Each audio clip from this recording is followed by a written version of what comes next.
Long ago, before the memory of humankind, there was a darkness so great that even the heavens trembled. A malevolent spirit, Ogui, rose to threaten the balance of the world. To stop it, 12 celestial beings descended, angels each embodying the spirit of the eastern zodiac animals. They were the guardians of light, known not only for their power but for the bonds that connected them.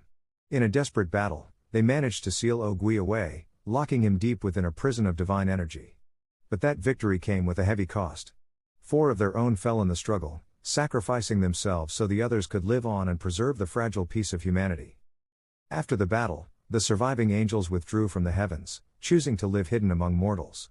Some embraced new lives in the human world, others carried their grief quietly, but all knew their duty might one day call them back. For centuries, the world remained calm. But nothing lasts forever. The seal has begun to weaken, and with it, shadows stir once again. The story opens with Tayson, the tiger angel, living in the human world. Though outwardly a businessman running Angel Capital Group, there is a constant air of discipline around him, the air of a leader forced to live with loss. In a grim moment, we see him visit a debtor in prison, revealing his reputation for being firm, unyielding, and perhaps morally gray.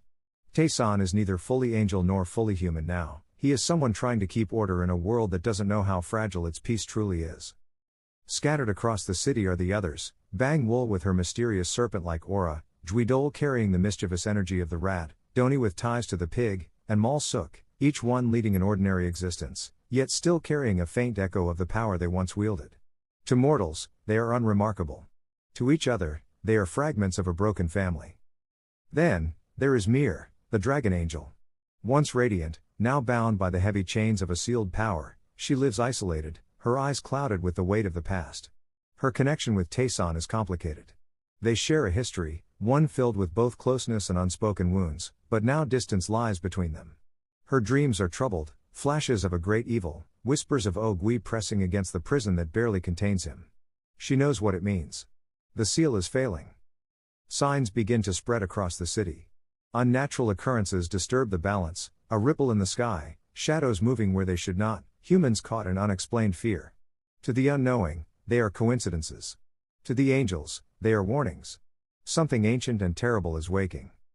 And so the call of destiny begins again. Tayson feels it first, the pull of leadership he can never truly escape.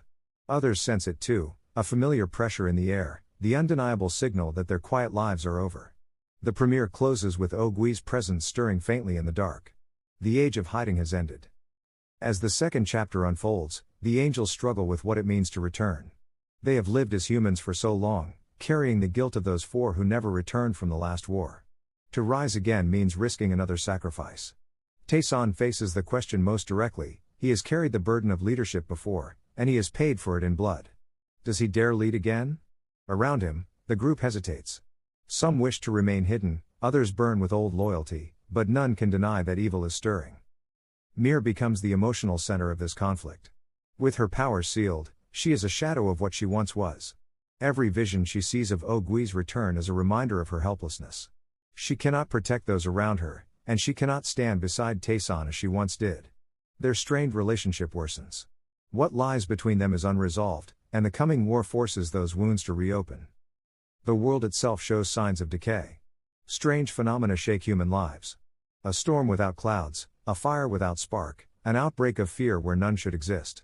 Mortals cannot see the truth, that the cracks of Ogui's prison are widening, but they feel the effects.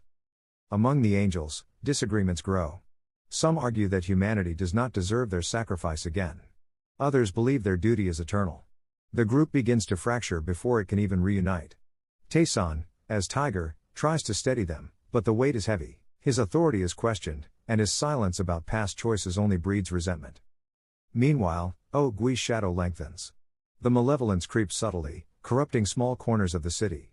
Whispers spread, nightmares intensify. Those attuned to the spiritual can feel the wrongness. Tayson begins to investigate, finding signs of portals, ruptures where the spirit world presses against the mortal one. The danger is no longer abstract, it is here. Mir's visions grow stronger. She dreams of betrayal, of flames consuming their circle, of someone they once trusted standing with Ogui. When she wakes, she hides her fear, but the distance between her and Tayson widens. Trust is eroding when they need it most.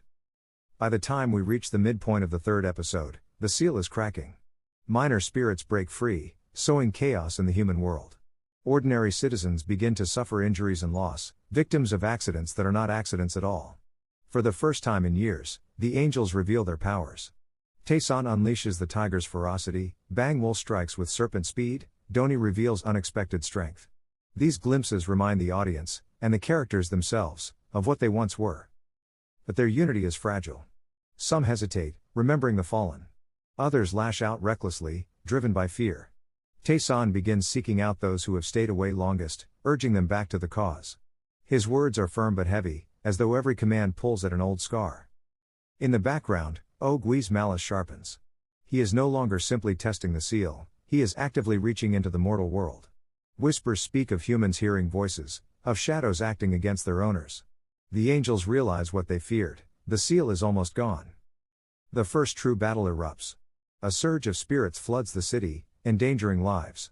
The angels intervene openly for the first time, fighting as they once did, yet the absence of their lost foe is felt like a wound. In the chaos, Mir stands apart, watching, powerless, her sealed strength burning inside her like a prison. The fear on her face says it all, the war they thought was over has only just begun. The battle in the city rages, spirits pouring out like smoke from a cracked vessel.